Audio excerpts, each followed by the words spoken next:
Hey, it's day 15 of my bread challenge, which means we're halfway there. And today I'm making a highly requested bread, a Filipino bread called ensaymada.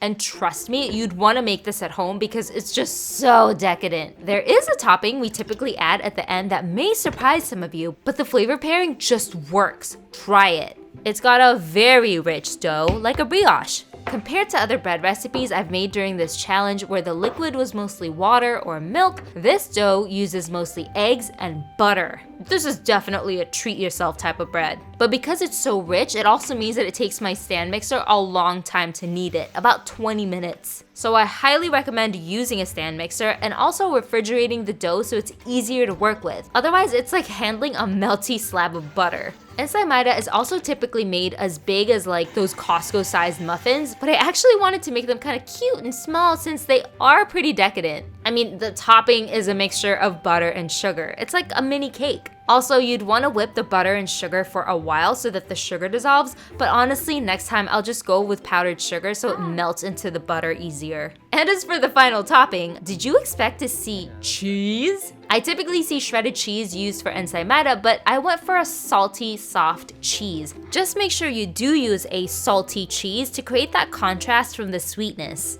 Be careful though, these are addicting. Anyway, I've known this bread from when I was growing up in the Philippines, but variants of ensaymada also exist in other countries, particularly Spain and Latin America.